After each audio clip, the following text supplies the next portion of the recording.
CM साहब के शहर में गरीब के घर हुई चोरी।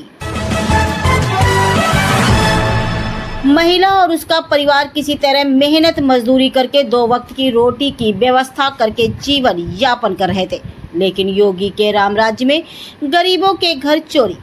महिला के पति भीम निषाद बाहर रहकर पॉलिश पेंट का काम करते हैं। भीम निषाद के जमीन को दबंग लोगों ने पहले ही कब्जा कर लिया था। महिला ने चोरी चौरा थाने में नामजद 2 लोगों के नाम मुकदमा दर्ज कराया, लेकिन पुलिस का कहना है कि हम जांच कर रहे हैं। महिला सीमा देवी के घर चोरी होने वाले सामान में वही जमीन का कागज चुराया गया है, जिस जमीन को आरोपी जबरदस्ती कब्जा करके बैठे हैं। सोचने वाली बात यह है कि पीड़िता ने कहा है कि आरोपी पुलिस दबंगों से मिली हुई है। थाना प्रभारी से बात करने पर यह तो अंदाजा लग ही गया कि पुलिस जानबूझकर आरोपियों को गिरफ्तार नहीं कर रही। चौरी चौरा पुलिस को सब मालूम है, फिर भी मौन है। हो सकता है शायद सूबे के पूर्व मुख्यमंत्री श्री अखिलेश यादव जी पीड़ित की कब्जे हुई जमीन का स्वयं आकर निस्तारण करेंगे तथा घर से चोरी हुए जमीन के कागज स्वयं बरामद कराएंगे। सोचिए, योगी मोदी के राम राज्य में गरीब को जीने का कोई अधिकार नहीं। संबंधित थाना पुलिस भी अपने हुक्मरान के आदेश का इंतजार कर रही है। गोरखपुर से गजेंद्र मिश्रा के साथ सुनील शाही की ये खास रिपोर्ट। आप देख रहे हैं एक देश एक आवाज़। मैं सुनील शाही, न्यूज़ 24 से। मैं इस समय आया हूँ गोरखपुर के चौरी चौरा थाना है। यह मुख्यमंत्री जी का शहर है, उन्हीं का ज़िला है। ये गांव पड़ता है, क्या नाम हुआ बताए गांव का? जोधपुर नौका टोला। यहाँ पे एक गरीब परिवार रहता है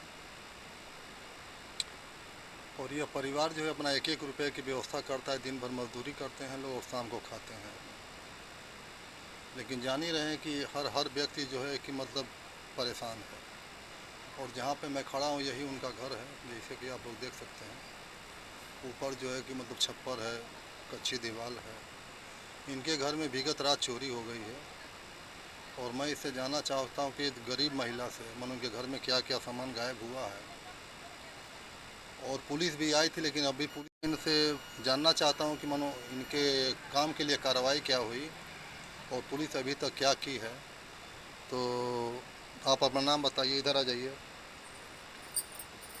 आपका नाम क्या है? सीमा। आपके पति का क्या नाम है? भीम। तो ये जो घटना हुई है मतलब कब की घटना है? कल रात की। अच्छा, तो मतलब आपका जो है कि मतलब क्या क्या सामान गायब हुआ है? गायब हुआ खेत के कागज, घर के कागज हम्म। और 4 थन बिखो रहा था। भिक्षु गायब हुआ? हाँ। और कुछ पैसा भी रखे थे? नहीं, पैसा नहीं रखे हुए, हम झूठ नहीं बोलेंगे, लेकिन जो हमारा गायब हुआ वही हम बता रहे हैं। अच्छा। हाँ। तो ये बताइए कि मतलब आप जब चोरी हुई तो आप उस समय कहाँ थी? हम अपन ओसारा में सो रही थी और 10 साल के हमारा लड़का था, वो हमारे पास मतलब सो रहा था। हम लोग दोनों सो गए, हम लोग के मालूम नहीं था। अच्छा, तो मतलब शक है किसी पे कि मतलब कौन चोरी मतलब किया है या करवा सकता है? शक उन पे हमको है कि मान लीजिए चोर आएगा, चोरी करने बिखो ले जाएगा, गहना ले जाएगा, लेकिन खेत के कागज़ या घर के कागज़ तो नहीं ले जाएगा। लेकिन राम हित से हम लड़ते हैं, थी घर के खेत के। ये मतलब रामहित कौन है? ये गोरखपुरिया के ससुर हैं, अच्छा। तो इनसे हम लड़ते हैं मुकदमा खेत के। आज जो घर के हमारा मामला है, हम लड़ते हैं गुलाम मुंशी जी से। नहीं, आप ये बताइए शक किस पे है आपको? मतलब आपको मतलब क्या शक है कि कौन जो हमारे घर में चोरी किया होगा? हमारे घरे में चोरी तो दूसर खेत को, हमारा यही हमको शक लगता है कि मान लीजिए ये दोनों जने काम होगा, कि इसलिए शक है कि हमारे घर का आज तक ले कोई कहीं सुनाई नहीं होगा कि मतलब घर के खेत के कागज चोरी हो गया होगा।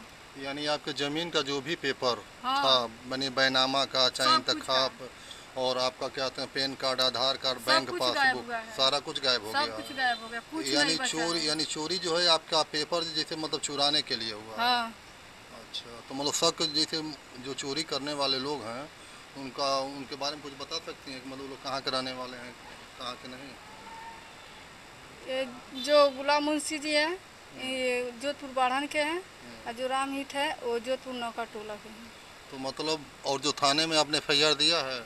हाँ, फायदार दिया है। 100 नंबर वाला है, 100 नंबर के गाड़ी आए और थाने पर से लोग आए और मूंगफली खेत था, उसमें सारा मतलब सामान हमारा छीटा बिखरे था। सब लोग देख सुन कर गए अब बोले कि ये दीवार चलवा दो, तो मैंने बोला कि मैं दीवार नहीं चलवाऊंगी। जब तक हमारा कोई सुनवाई ना होगा, हमको कोई कार्रवाई ना होगा, तब तक हम अपने दीवार नहीं जुड़वाएंगे। तो लगभग जो है कि जो आपका जेवर होगा कितने का होगा आपका मानो आपके हिसाब से? हमारा जेवर वही होगा 70-80 के लपेट में होगा। मेरी मम्मी दी थी मेरे उनके शादी में, वही जेवर था। हाँ, गरीब हो। और आपके पति कहाँ रहते हैं? वो तिरपुर में बाहर रहते हैं। अच्छा, तो मतलब अभी तक पुलिस की तरफ से कोई कार्रवाई नहीं हुई है? कोई कार्रवाई नहीं हुई। हम थाना पर बुलाहट हुआ, थाना पर हम गए, आए लोग बैठे हुए थे। जो बात बताने के वो बात नहीं लोग बता रहे थे। ये घर उजाड़ने के, बसाने के, ये सब बात बोल रहे हैं। कह रहे हैं कि हमको हमारा चाचा की लड़की हम इसको दे दिए, चाहे उजाड़े चाहे बसाए, से मतलब नहीं। ये तो पहले बोले हैं, फिर बाद में बोले कि इसका ज़मीन है, हमारा ज़मीन है, हम इसको देखे। ये मुकदमा चालू किया, मुकदमा देखने नहीं जाते, हमारा है नहीं तो मुकदमा देखेंगे कैसे। और फिर तीसरे नंबर बोल रहे हैं कि हमारा मुकदमा हमसे मुकदमा किए और मुकदमा हमसे लड़ रही है, आज़ादी में फैसला होगा, हम रहने नहीं देंगे। ये कह रहे हैं कि जैसे जो आप थाने में FIR की हैं, पुलिस को जैसे रिपोर्ट वहाँ पर कराई हैं दर्ज, तो ये बताइए जैसे वो किसी के जैसे नाम से कराई हैं कि अज्ञात में कराई हैं? नामे से कराए हैं। अच्छा, उसमें नाम से कराई हैं। हाँ, नाम डाले हैं तो लेकिन अभी तक कोई एक्शन नहीं हुआ? कोई नहीं हुआ है। देख रहे हैं ये गरीब महिला है, इसका कहीं सुनवाई नहीं हो रहा और ये हाल है कानून व्यवस्था की। यहाँ पे गरीबों की जो है कोई सुनवाई नहीं है, आना गरीबों का कोई हमदर्द है। अभी तक जो है कि कोई मतलब आया नहीं यहाँ पे, न कोई मातहत अधिकारी आए, केवल जो 112 नंबर पुलिस आई थी। अब ये बेचारी दौड़ रही है, थाने से लगाए घर तक, घर से लगाए थाने तक। अब इनका कहना में यह भी है कि अगर नहीं हमारी सुनवाई होगी तो मैं मुख्यमंत्री जी के दरबार में जाऊंगी और उनसे न्याय की गुहार करूंगी। धन्यवाद। आप देख रहे हैं एक देश एक आवाज़ न्यूज़ 24, मैं सुनील शाही। एक देश एक आवाज न्यूज़ 24 पर नए नए अपडेट्स और खबरों को देखने के लिए इस चैनल को लाइक, सब्सक्राइब और शेयर करें।